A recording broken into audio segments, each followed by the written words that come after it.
All right. Well, hey, all you wiretappers out there. It's good to be back here in the studio of Gangland Wire. Gary Jenkins, retired Kansas City Police Intelligence Unit detective turned podcaster now.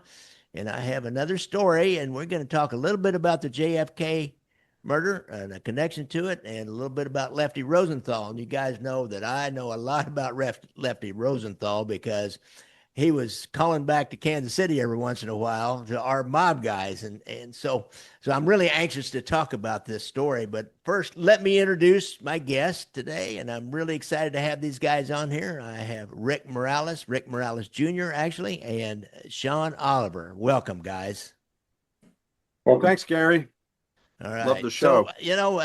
I looked at the two chapters you sent me and learned about the book and a little bit about your lives and especially yours, Rick.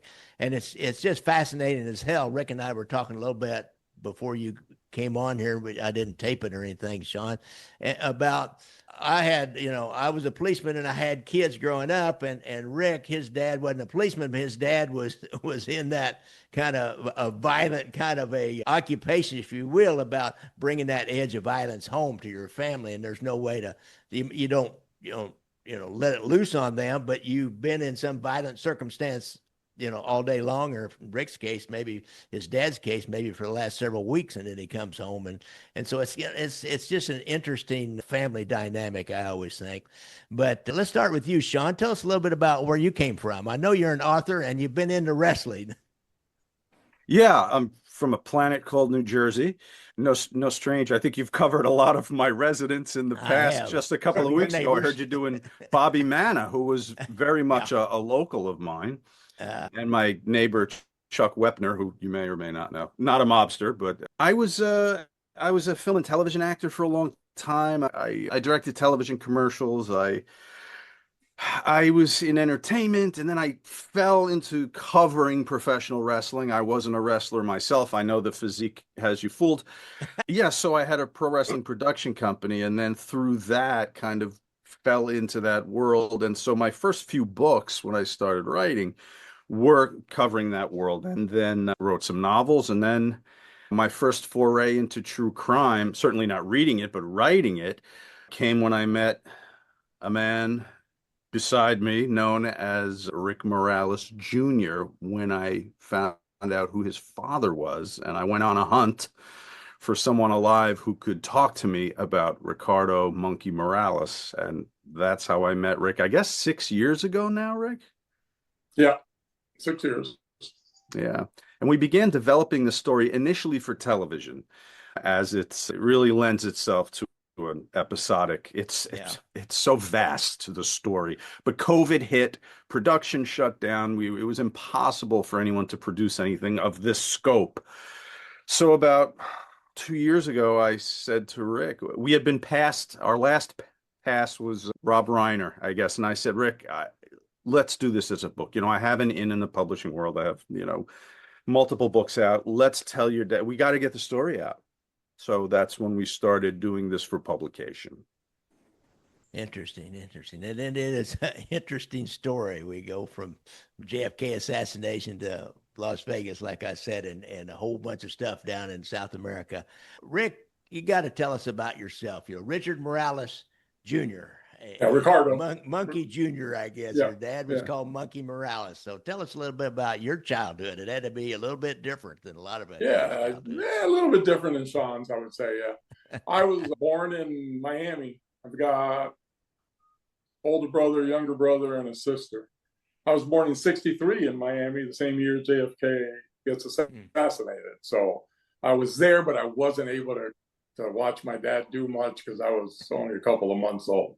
So grew up in Miami. My dad and my mom left Cuba. My dad was a G2 government agent for the Castro government when it took over. And then during the 2 years between 58, 59, or 59 and 60, he was disillusioned as much as many were. He was trying to figure out which way the direction of the country was going, and eventually they tried to kill him. They put him on a hit list because his father was a judge for Batista's regime, and his father was a judge in the Batista regime. So they were eliminating anybody that had to do anything with the Batista regime. So eventually he escapes through the Brazilian embassy. He spends like 82 days there with a bunch of other people. And eventually they're taken out and he moves to Miami, where he immediately goes to work for Cuban revolutionary groups because he's got the abilities. He's a bomb maker. He's a master bomb maker. He's a sniper. So he's been trained in the government and all those things. So he joins Cuban power groups in Miami trying to fight against the Castro regime and the power. And that's where he starts making a name for himself. And then that leads to further jobs with government agencies, CIA, what. All this time, we're kids. We're not aware in the early ages, like when I'm young, I'm not aware of what my father is doing. But eventually, there comes times when I see news stories on TV. They try to hide it from us, but they can't. And we hear stories from friends. I would go to friend's house when I was young, and they would one day be my friend, and then the next day they weren't allowed. And when I would ask them at school what happened, is your dad's Monkey Morales. He was involved in the JFK Kennedy assassination. That's what everybody in Little Havana was saying. And so they weren't allowed to come to my house anymore for fear of anything happening at my house that they would become involved in and hurt or something. So I grew up with that stigma, as a child. Wow, crazy. Well, like, do you guys, Sean, did you get into investigating any of these anti-Castro groups down in southern Miami? It was southern Florida. They were all kinds of little groups down there. Yeah, so you've got Cuban exiles coming here, landing in the waiting arms of the CIA, who are able to train, arm, and with the intention of sending them back into Cuba to take care of Castro, all the while keeping the US's name off any documents. The Brigade 2506, who were sent down for what became known as the Bay of Pigs failure, were shielded and masked as having been a part of any U.S. operation, right? So, I mean, we didn't even provide the air cover for them. That's a whole other ball of wax. But so here are these guys, well-trained, 1,500 Cuban exiles, well-trained demolition experts, snipers, intelligence, counterintelligence, in one city, in a very concentrated area in one city, all with a common mission. And throughout this book, something that really differentiated the Cuban exiles and the crime that came with it, bombings, etc., was, and it differentiated from like typical Cosa Nostra or a lot of the other organized crime, was that it was all mission based. This overarching mission for these guys in Miami was the anti-communism, anti-Castro movement. Even something like ratting, which if you've watched Scorsese movies, you know that's a death penalty. In this community, these guys freely gave information to authorities because they could go get that guy, and the mission kept moving. And you weren't marked for death when you gave somebody up. It was seen as one mission. You fed some crumbs to the authorities, who, by the way, were well behind the eight ball with trying to learn the Cuban culture as it descended on South Florida, which was largely Jewish and Irish. Even the police officers, all the reports I have from those years, there's no Spanish names of any kind until the 70s or right at the turn of the 60s. So, yeah, it was, you had such a concentrated area and a law enforcement that was not prepared to deal. Really? Now, Rick, that's Little Havana, I think we're talking about. Now, you grew up in what's known as Little Havana. That's correct. Right. So your neighbors, I mean, you were all unified, I'd say, by this hatred of Castro and wanting to get back to Cuba. Did that continue out throughout your whole life? How did that play out in your life? Yeah, for the people that had come over from Cuba, it was a singular objective. That's why there were so many groups running around. The problem was the way some of the groups wanted to approach as versus others. So you had some groups that wanted to be extremely violent towards any international company that was doing business with Cuba, but they were bombing places. They were wanting to bomb places with people on it, like ships. They were trying to bomb ships that were in the harbors in Cuba and in Miami. And my father was working with the FBI to make sure that that didn't happen, because then it's an international problem. It's no longer the U.S., because you're allowing Cubans to use U.S. soil to bomb international companies and vessels and whatnot. So he was trying to stop the other factions from doing those things by supplying them with fake bombs that didn't work. If he liked the target, he would allow it to be a bomb that worked. So he would then report back to his police handlers, there's a bomb here, there's a bomb there, this one's good, this one's bad, you got to find this one, you got to take that one out. And all those things were going on while he was playing every side. Oh my So, God. Yeah. Man, talk about walking a tight wire. And my uncle, who is in the book, Hector Cornelot, he ended up placing bombs at businesses, but they would always do it at night when there was nobody there in the office. The offices were closed. It was always make sure nobody gets injured. The groups that were trying to injure people were the groups that my father was trying to infiltrate and give info on and give bad munitions. There's one time where they're trying to fire a bazooka at a Polish freighter, and my dad provides them the rounds, but they're dummy rounds that they've painted green because the dummy rounds are blue. They've painted them green to look like good rounds. They fire it, it hits the ship, but it doesn't explode. They can't figure out why it didn't explode. Oh, it dud. That's too bad. Let's get out of here. So they never sink the freighter. And he knew it was a dud. And so he's, if they find out he's the one that's doing it, he's a dead man, He's a dead man. It didn't matter. He got by that. So he was trying to help and fight at the same time, not create a national incident, but still be able to do things against Castro. But he wanted to do it with the backing of the U.S., as opposed to some other Cubans that wanted just to freelance it and do whatever they wanted. Really? Which kind of, gets us on into the question of the CIA and training people, training the Bay of Pigs people and training other people. And your father, Monkey, and did he become known as Monkey Morales by this point in time? Congo. In the Congo in Africa, what happens is the CIA creates a team called Op 40, which is a specialized unit of assassins, pilots, bomb makers, fighters, specialized in certain things. And that Op 40 team is then used incandescently, and they're sent to the Congo to fight against the Cubans that Castro has sent to the Congo to fight against the forces there. So they go to the Congo to fight, and there's a very famous mission that Sean could tell you really better than I can. He's done a beautiful telling of the story. But there's a rescue mission that they go on, fighting against the local and the Cubans that are there to rescue missionaries in the Congo. All right, yeah, Sean, tell us a little bit about that. Now let's set the scene. Castro sent soldiers over there to bring communism. Correct. Yes. Africa with the support of the Russians. Is that the Russians? Yeah, 100%. Yeah.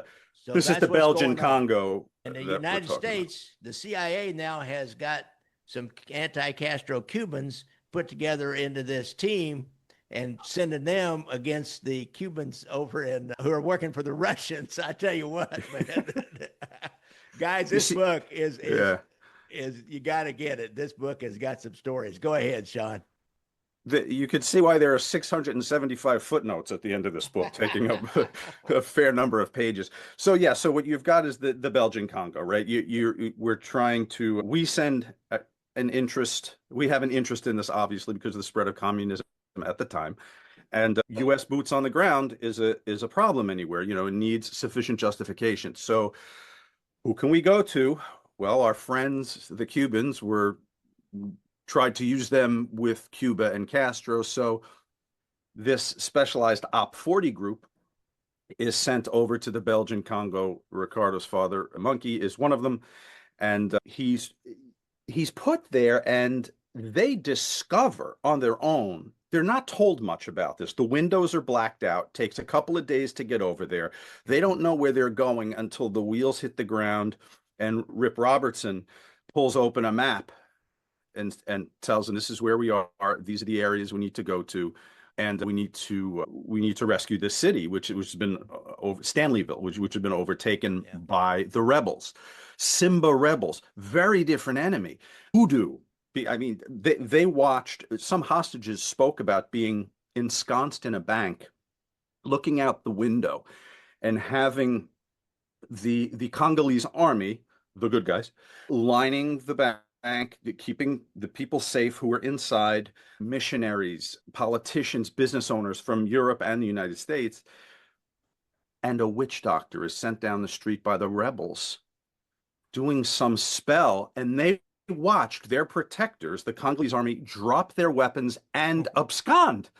Yeah. And they were taken hostage, obviously. So very different tactics than anyone was used to in the training of traditional warfare. So he gets over there, and the story about the moniker monkey, it's usually attributed to him because of the chaos he created for every organization for which he worked, which is certainly true. But the name was actually given to him by another Cuban in the Operation 40 outfit. One of the villages they happened upon, everyone had been slaughtered by the rebels. And there was this little Congolese girl who was alone.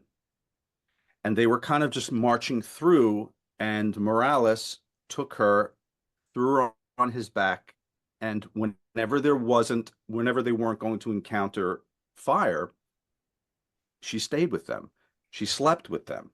And he was always running around the jungle with a girl on his back. So one of the other soldiers says, Hermano, here comes the monkey, running around with a baby on his back. So that's how silly it really was when he first got that nickname. But then when he's in the US and everything's going on in Miami, his connections to Lefty Rosenthal, which we'll touch on, the press falls in love with the moniker, and they begin to splash monkey everywhere because of the chaotic, whimsical, wild actions of Ricardo Morales. But it was really just because he was running around with a baby on his back. Oh, wow, great. Let me add something real quick there for you. The Op 40 team that they created was created in 61. This is 68. We're talking about the Congo. This is that Op 40 team that's run by Sturgis, which connects to Hunt, which connects to JFK. So remember that for later on when we discuss JFK, guys, that the Op 40 team is created immediately upon the Cubans arriving in Miami. 59, they're at 60 and 61. So by 61, they've got this Op 40 team already created. Barry Seal was one of the pilots, the original pilots. He was a smuggler in that movie American Made that starred Tom Cruise. So they're the team, and they're controlling Sturgis, which works for Hunt, which then you see the connection with the team that gets put together and sent to Dallas, which we can touch on later on. That's Frank Sturgis, right? Frank Sturgis, correct. He was CIA. Didn't he end up in Watergate also? Wasn't he one correct, of the Watergate correct. All of brothers? them that's the there's whole, a seam. Yeah, there's a seam that runs through this, a string that runs through this whole thing. That's all correct. the way up to Watergate. That is correct. It's a all of that comes from Op 40.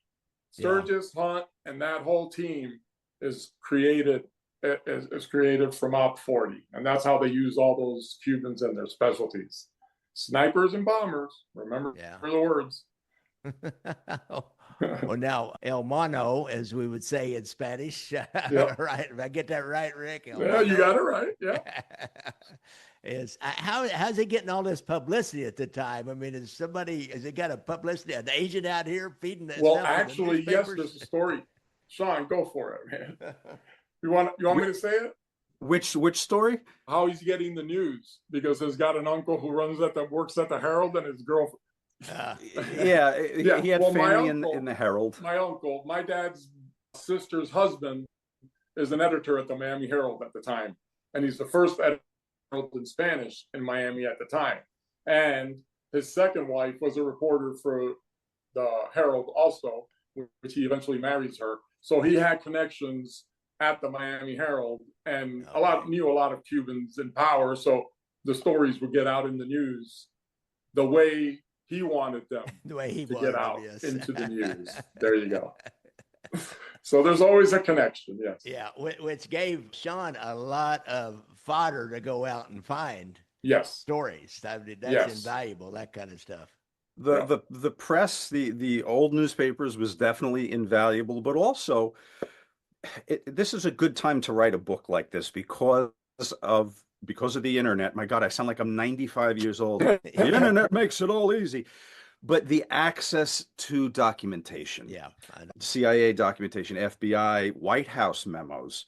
We were talking earlier about the U.S. trying to keep its fingerprints off anything clandestine like this, but still take action against Castro or in the Belgian Congo. And the lengths to which, after the failure of the Bay of Pigs, the lengths to which they considered doing things to justify putting American boots on the soil in Cuba. I have a memo, a Joint Chiefs of Staff memo to Kennedy, where they were considering sinking boatloads of incoming Cubans or setting off bombs in areas in Miami, basically killing Cubans that we've taken, Yeah, assigning it to an agent from Cuba to justify going down there. Red flag operation. Yeah, I recreate part of that memo in the book there. Yeah. Yeah. Wow, crazy. One of the things, Gary, if I may, that we touched on before, where Rick was saying the Cubans were great at knocking out targets without a body count, ships, offices, warehouses. That was one of the things that attracted Lefty Rosenthal to Monkey. He was first working with Louis Posada, another Op 40 who was on his way to Venezuela, placed there by the CIA to run intelligence in a friendly country at the tip of South America, also just miles from Cuba. Mm-hmm. So Lefty would always say the orders from the outfit, no body count. We need this taken out. When they were trying to, Florida was kind of an open flea market for organized crime. You had a genuflect at the bench of Santo, but then you could work Florida. So when Lefty was down there to kind of get a stranglehold on the bookies for the outfit, Giancana, one of the things that attracted Morales to him was his ability to get very difficult jobs done, a boat in the water, a house, the wall of a gambling parlor, just the wall, nobody else taken out. Those were the things that Lefty most respected about Morales's craftsmanship. Yeah. Adding to that, a lot of people don't realize they think that the drug wars and the Cuban wars and all that in Miami, but if you really look at it and you look at all those bookie wars and where they were tracking the bombings, the newspaper had a tracker on, and every day how many bombs have been placed and how many bombs have gone off. There was zero body count. Even Cubans killing Cubans, they didn't kill anybody else. Like if you were going to kill somebody and there was, let's say you were putting a bomb in a car and he brought his wife with him, the bombing was off. Children are off limits, family members were off limits. There was no collateral damage to say. So they had this conscience about making sure that they didn't kill innocent people. And you'll see it. You can go back and Google. There's no deaths. There's nobody dead in most of these, unless it's a directed target that you're trying to kill, which was what happened where it went wrong with the Orlando Letelier bombing. He was a Chilean diplomat working for the Chilean government at the United Nations, and they put a hit on him, and there was a Cuban hit squad that went after him, and his mistress was in the car with him, and they blew up the car and killed them both. And my dad made a point of saying, if I had been involved, that woman would be alive because we never kill women. We honor women. We don't murder women. So there was code of ethics, code of conduct, but it still didn't stop them from placing the bombs. But at least they had a code of ethics, the Cubans did in Miami at that time. That's before the Colombians came in. Even with the code, as they say. Yeah, there was a code. There was a code till the Colombians came in. Then when the Colombians came in, everything went out the window. I've read that. And that no collateral damage of somebody was talking on somebody I was interviewing about. There's very few bombings in New York City between mobsters like some other cities because New York is so congested and there's so many people around all the time, and they do not like collateral damage. It brings down the heat like you can't believe. Right. So you're talking about Lefty Rosenthal. There's a story in there I thought was kind of interesting when El Mono first met Lefty, and then he had a friend, a guy named John Clarence Cook, who was a master jewel thief, kind of these mob guys. They move into another city and then they gather all the professional criminals around them. They just attract them like flies, I think, yes, because everybody knows that's where the connections are to other cities and big jobs and things like that.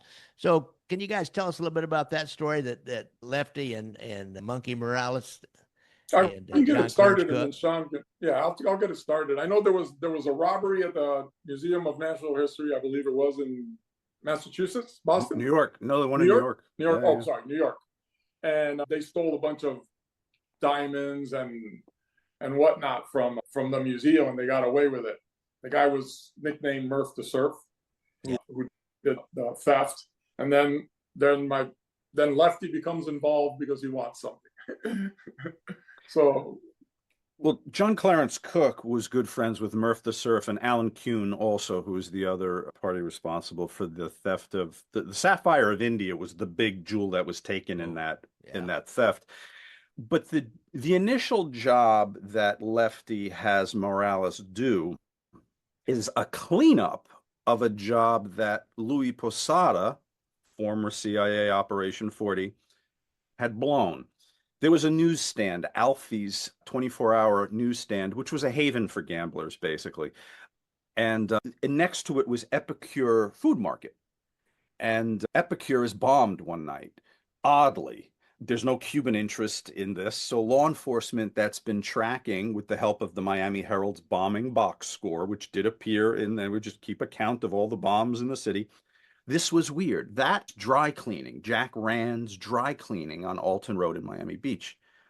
But what these two things had in common was Chappie was a bookie, but also next to Epicure Food Mart was Alfie's, which was a newsstand where the bookies hung out. So now you have two. The proximity was interesting. Louis had goofed and bombed the wrong place. So Lefty said, I need Alfie's hit, not Epicure. So is headed to Venezuela to do his CIA work down there. So he introduces Morales to Lefty. He says, there's a glass partition in the back. I just need the partition taken out with a bomb. No body count. I need a reason for police to respond. Because there was already an agreement that once the police got there, they would go to the back and bust the bookie operation for Lefty and company. So that's the first job. Morales gets it done. And then the second one involves John Clarence Cook. Cook needs somebody bombed. An address is provided. He just wants the property bombed, front of the house, lawn, landscaping. Morales does it. To his dismay, he sees in the newspaper the following day, it was a policeman's house. That also violated a code for him, and he was pretty angry with Lefty. Lefty couldn't share everything, obviously, with the operatives he was hiring. So Morales was initially told someone was bothering Clarence Cook's son, but it happened to be a cop. So that's the initial introduction to John Clarence Cook into this fold, master jewel thief, and then eventually Lefty hires Morales to bomb Clarence Cook's property, a boat in the bay behind him, as well as a car in the carport also. Yeah, he was trying to line up the bookies, kind of like a la Chicago. I mean, I did a story once, a guy named Joe Ferriola, and he said, we need to line up all these bookies just like Capone had all the bootleggers lined up, and we'll kick up. And so Lefty is probably sent down there with that idea to line up all the gambling that he could and kick back up to Chicago. Mr. Morales along on one of those jobs. He doesn't really know what he's getting into. I don't think. I don't think my father knew why Rosenthal took him with him that day, but I'm pretty sure that a lefty knew that the guy was fencing the jewels from the occasion where they stole those diamonds, whatever were left over. So at some point, my father pulls out his gun and shoots him and it goes through his eye, I believe. High Gordon. High Gordon. Was. It's the fence. He's the fence. Yeah. And they shoot High Gordon, and I don't know if they stole all I'm guessing they must have something from him. They wouldn't have, but I don't know what it was. This is also unique, a unique time in his life, Gary, because he's, for the first time and only time, taking jobs outside of that overarching mission of the Cuban bombers. Yeah. This is organized crime now. It's a contract job, right? It's a 1099. Yeah. It's not for the mission. And when it ends, something we had to talk about, Rick and I, was, well, Lefty, this is his stop before Las Vegas, as you know, Gary, and his buddy Tony from Chicago head to Vegas. Why would an operative so effective as Morales not have been asked to go? And the likely answer is, whether he was asked or not to accompany him, he wouldn't have, because it was not mission based. It was a money thing and a job thing, and that was not really where he and the violent Cuban exiles that had that overarching mission in mind. They didn't do stuff like this. Yeah. So he needed money. He was back in Miami after the Belgian Congo. So he takes this job. He works for Lefty for the better part of a year, and then Lefty moves on to Vegas, and Morales stays there and works with the bombing groups there until he himself is placed as one of the commandants in Venezuelan security, DISIP, D-I-S-I-P, their agency. So he joined some other Cubans down there. Crazy. Yeah, let's do one more story here. Let's talk about, he saw Lee Harvey Oswald in a CIA camp. So let's talk about that a little bit. Sure. When I was about 18, 19, this is about a year before my father was killed. So he had been in the witness protection program for a little bit.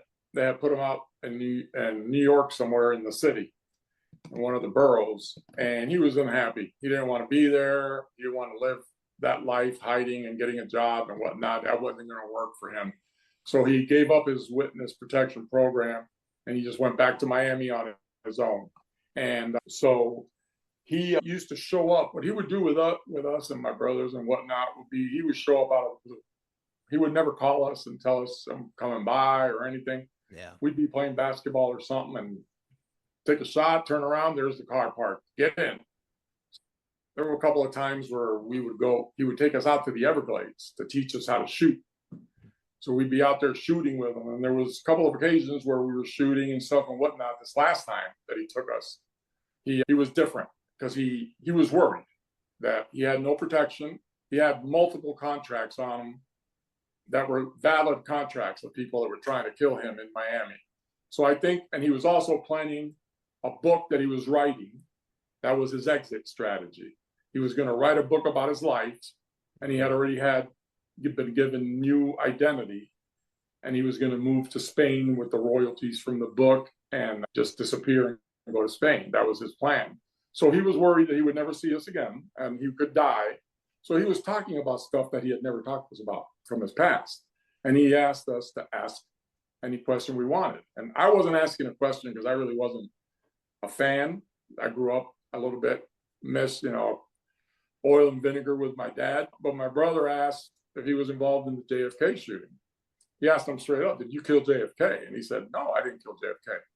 But I was in Dallas that day. And we asked him, what were you doing in Dallas? He goes, well, I was sent to be a cleaning team. And that's what we did. I took him to Dallas, waited for a phone call. The phone call we got was go home, because obviously the president had been assassinated. So there was nothing for him to do. It was for after action if something had gone wrong, to eliminate people or whatnot. So that was the first thing he told us. And then the second thing he told us was like, we asked him, do you think Oswald killed him? And he said, there's no way that guy killed him because I saw that guy in a CIA training camp sometime before that assassination, and he couldn't shoot. He could barely shoot. So he was a barely, when they say a marksman in the Marine, that's a guy sitting static, shooting at a static target at a distance. Yeah. I'm a master sniper in the Marines, if you want to say that. What we're talking about is training people to shoot at moving targets. And at moving targets was what he was training on. He was not good. And my dad has a photogenic memory. His people from his past will tell you, he would drive through town and ride-alongs with his cop friends, and they would write down 40 tags, and he would tell you the 40 tags later on. So if he saw you, he remembered you. So I believe him when he says he saw him. Now, whether it was a year before, and it wasn't at some camp where there's thousands of people. It's just 5-6 people that he's helping to train. So he has that memory of seeing him at a camp training to shoot. And maybe the CIA was just putting him out there so people would see him. So that later on, they would say, I saw this guy training or whatever. Who knows? But that's what he was doing. And he says at the static targets, yeah, everybody that comes from the Marine Corps can hit a static target pretty good. But moving targets, that's a different story. And also in real life, your heart's racing. A sniper knows how to control the environment around him and all the things that come into shooting. Oswald missed the easiest shot, the first shot. Because after that, you're nervous, you're reloading, you're moving. The first one, you're sitting there waiting. And so if you couldn't hit the first one, which is closest and easiest, the next ones are impossible. So he didn't, and he told us there's no way he would have hit him anyway if he was moving. So now, Sean, there's been a lot of documents released from this JFK thing, even more recently, even more. And I know you probably spent hours and hours in these documents. What were you finding? Were you finding any of this in there? The thing that the commonality in many of these documents, as of the publication, or when we had to turn it in, there were still 15,000 outstanding. I think after the last release, there's still about 5,000 outstanding. In what has been declassified, and we see, what are the commonalities in all of them, Gary? Cubans, they appear a ton in the declassified JFK documents. Cubans, Brigade 2506, CIA-trained Cubans, and the mob. Mm-hmm. And you've probably seen, read, and covered a lot of what I saw, like where they were, again, White House memos about involving Trafficante, Giancana in Cuba with Castro. So there's a relationship, there's an off to the side relationship with our government and the mob. So their names appear. The Cubans, there's so much, and so much has happened with blogs and vlogs and documentaries. You could just search JFK assassination on Amazon, and you've got every Cucamonga theory in the world, and they all carry different weight. So it's a story that continues to invite interpretation, because there's no real smoking gun. There are no real answers. The best you can do is use a little logic and extrapolate what would have been feasible and reasonable at the time. And there's never going to be a smoking. You can release every document, Gary. There's never going to be anything on paper where a government implicates itself or someone working with them. Yeah, let me add something to that. There was some new releases on the file, that shows that the CIA, which is a Cuban file that they've been holding, the CIA has been holding and now wanting to release, where it shows that the CIA had been monitoring Oswald for a period of time before and had been even going through his mail. So the CIA knew who he was more than they let on, and that just came out. So there is, And there is the files that they are holding on to the most are anything that has to do with the Cubans. And that makes you wonder why those are the files that they hold on to the most. Because, and then what did they get rid of? The burn bags must have been in, hundreds. So, but there's new files that show more CIA knowledge than they ever let on about what they knew about Oswald, how much they followed Oswald, how much contact they had with Oswald. Were they working Oswald? Were they just following him, or were they directing him? Those are the papers that are all missing. The outer stuff is there showing contact and surveillance and those things. You're just never going to find a document that says, we want you to go to Dallas and kill the president. You're not going to find it. It's just not going to exist. And everybody's dead now. So they've achieved, they wait till everybody's dead and they destroy the papers that connect. And now we're left with speculation for the rest of our lives. Very, very, very, very interesting, guys. I would highly recommend you get this book. If I know a lot of people out there are really interested in this JFK thing, but the whole story of Cubans and Castro and the CIA is just fascinating. And I hope you get this sold and made it into a miniseries for Netflix. That's your lips to God's ears. It'd be a hell of a show if they do it right. You never know. An expensive show. Maybe you can finance it, Gary. I don't know what. I don't know what your retirement nest egg from. We're always looking for help. Yeah, I know what you mean, man. All right, guys. Rick Morales Jr. and Sean Oliver, and the book is Monkey Morales: The True Story of a Mythic Cuban Exile, Assassin, CIA Operative, FBI Informant, Smuggler, and Dad. And so it's a hell of a story, guys. I really appreciate y'all coming on. We appreciate you having us. All right. Bye.